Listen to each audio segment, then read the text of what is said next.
dapat dilihat di channel YouTube maupun di website kami.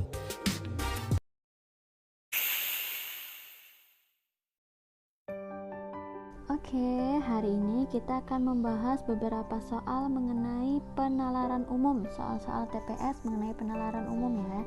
Jadi tes kemampuan yang saintek sudah tidak ada lagi, kita fokus ke TPS. Untuk penalaran umum biasanya itu ada tentang penarikan kesimpulan dari beberapa premis. Oke, kesimpulan dari beberapa premis atau pernyataan. Ini sebenarnya kalau sudah terbiasa itu cepat.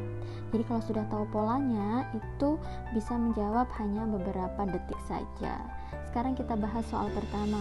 Wendy selalu mandi setiap hari kecuali hanya jika ia sakit. Hari ini Wendy sakit. Jadi kesimpulan yang tepat berdasarkan dua pernyataan di atas, yang mana kalau Wendy mandi setiap hari, dia tidak mandi ketika sakit. Nah, hari ini itu Wendy sakit. Berarti artinya apa? Kita lihat pilihan A. Apakah Wendy mandi? Tidak, karena hari ini dia sakit. Apakah Wendy tidak mandi? Bisa jadi benar. Ketika memang pilihan B ini sudah benar dan sudah tepat, pilih saja langsung B nanti ketika mengerjakan soal untuk menghemat waktu. Tapi dalam pembahasan ini kita bahas juga untuk C, D, E. Kita coba lihat. Wendy minum obat. Ini sudah tidak bisa menjadi kesimpulan karena di luar dari konteks out dia ya. Out of context. Kemudian pilihan D, Wendy pergi ke dokter. Ini juga sama, out of the text, out of the context. Kemudian yang E, Wendy tidak masuk sekolah, sama. Kenapa out of the context? Karena memang ketiganya tidak dibahas di dalam soal. Oke, out of the context. Oke, jadi benar, jawaban yang paling tepat adalah B. Untuk soal seperti ini, Janu lebih muda daripada Danu, Janu lebih muda daripada Nina dan Dina. Kita menggunakan pola.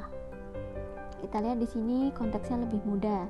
Bisa dengan tanda seperti ini, lebih besar, lebih muda, lebih tua, atau ini lebih kecil juga bisa. Tapi kalau saya itu lebih nyaman menggunakan deskripsi seperti ini. Janu itu simbolnya J, semakin ke bawah itu semakin tua. Berarti yang di atas ini apa? Muda, urutannya gitu ya.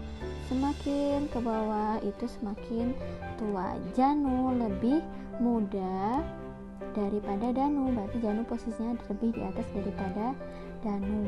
Kemudian Janu lebih muda daripada Nina dan Dina. Janu tetap di atas posisinya, kemudian lebih muda dari Nina dan Dina. Oke, Dina kita simbolkan DI, Danu kita simbolkan DA. Kita lihat lagi apakah di dalam konteks soal ini dijelaskan hubungan ketiganya ini. Oke, ini tidak dijelaskan ya. Tidak dijelaskan. Apa artinya?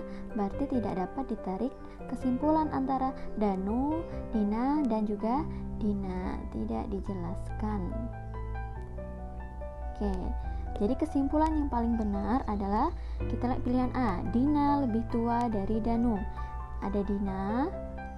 Kita lihat Dina, apakah lebih tua daripada Danu? Belum tentu, karena di dalam soal tidak dijelaskan. Jadi ini belum tepat. Pilihan B, Danu dan Dina seumuran. Apakah Danu dan Dina ini seumuran? Belum tentu juga, karena di dalam soal sama, tidak dijelaskan. Berarti ini tidak tepat. Pilihan C, Danu lebih muda dari Dina. Danu lebih muda dari Nina. Oke, sekarang dengan Nina. Apakah ini bisa dijelaskan bahwa Danu lebih muda daripada Nina? Belum tentu juga. Jadi yang ini tidak tepat. Yang D, Janu paling muda di antara semua. Posisi paling atas ini adalah paling muda. Janu posisinya paling atas sendirian. Janu paling muda di antara mereka semua. Oke, ini bisa jadi jawaban yang benar. Kita lihat yang E. Dina dan Nina mempunyai umur yang sama. Ada Dina, kemudian Nina. Mempunyai umur yang sama? Belum tentu juga, tidak dijelaskan. Dina dan Nina ini dijelaskan hanya lebih tua daripada Janu. Jadi jawaban yang paling tepat dari pernyataan ini adalah D.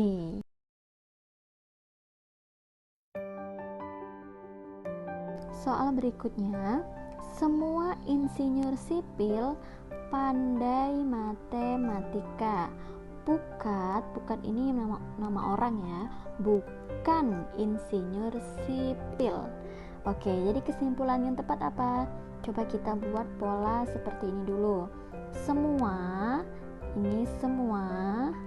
oke, semua yang di dalam sini adalah insinyur sipil. Oke, semua yang di dalam sini adalah insinyur sipil. Insinyur sipil itu bagaimana? Insinyur sipil itu pandai matematika. Oke. Sedangkan pernyataan kedua, Pukat bukan insinyur sipil. Pukat di sini ada Pukat. Pukat ya, kita singkat aja PKT. Pukat bukan insinyur sipil, berarti dia di luar dari daerah ini. Jadi kesimpulannya apa? Kita lihat pilihannya yang A. Pukat pandai matematika. Kita lihat yang pandai matematika itu siapa hubungannya? Adalah insinyur sipil. Pukat insinyur sipil atau bukan? Bukan. Jadi pilihannya A tidak tepat. Yang B, Pukat adalah sarjana sastra. Di dalam keterangan soal ditulis bahwa Pukat bukan insinyur sipil, tapi tidak juga dijelaskan dia sarjana apa. Berarti pilihan B belum tentu Pukat adalah sarjana sastra. Pilihan C, Pukat bukan seorang sarjana. Di sini juga belum tentu ya, karena di dalam soal hanya dibilang Pukat bukan insinyur sipil, bisa jadi dia sarjana yang lain. Ini juga belum tepat. Pilihan D, Pukat tidak pandai dalam matematika. Siapa yang paling pandai dalam matematika adalah semua insinyur sipil. Pukat bukan insinyur sipil. Itu artinya apa? Pukat bisa jadi tidak pandai matematika. Bisa jadi jawaban D itu bisa jadi benar.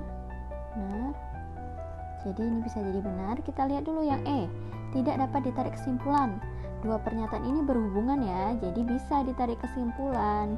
Jadi jawaban yang paling tepat adalah D.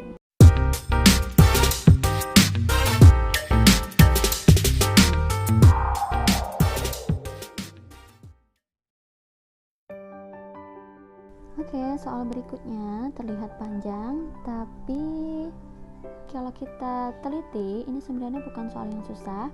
Coba kita baca terlebih dahulu. Barang pecah belah, ada barang pecah belah di sini adalah barang yang mudah pecah bila jatuh. Kemudian barang-barang yang tidak mudah pecah bila jatuh tidak lagi digolongkan dalam kategori pecah belah. Oke, dia bukan kategori pecah belah. Kemudian konteks soalnya sebenarnya yang ini. Oke, ini hanya deskripsinya ya. Konteks soalnya yang ini. Gelas buatan PT Kaung Group itu tidak dapat pecah kalau jatuh. Ini konteksnya, jadi dia digolongkan dalam barang pecah belah atau bukan. Jadi kesimpulannya mengarah ke sana ya. Oke.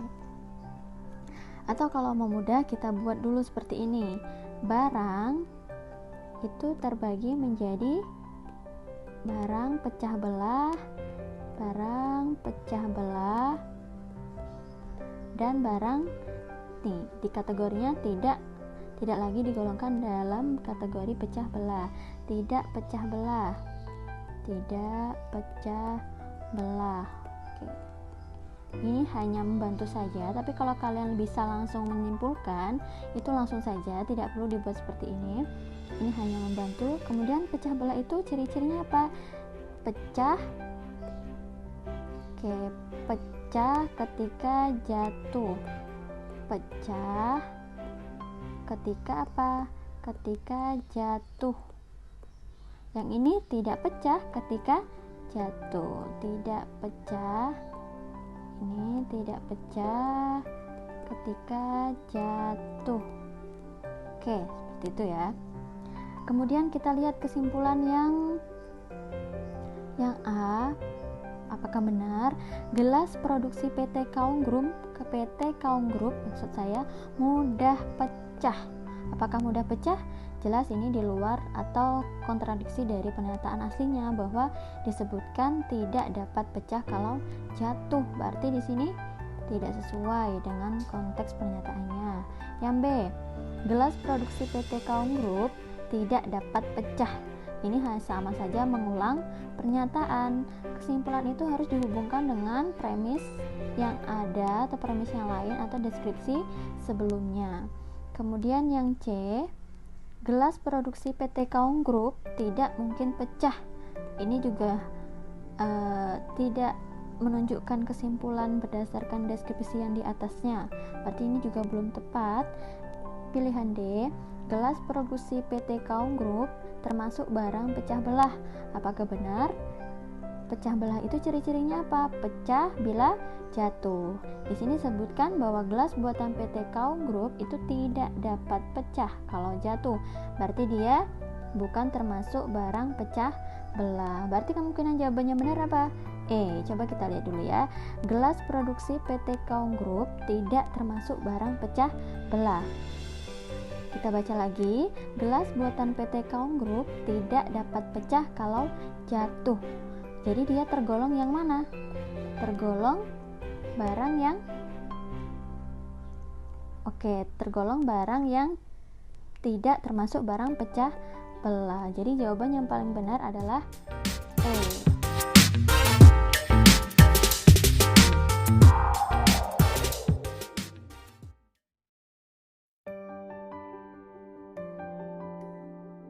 Next, selanjutnya ini hampir mirip dengan tipe soal sebelumnya yang ada pola lebih mudah, ada Danu tadi ya.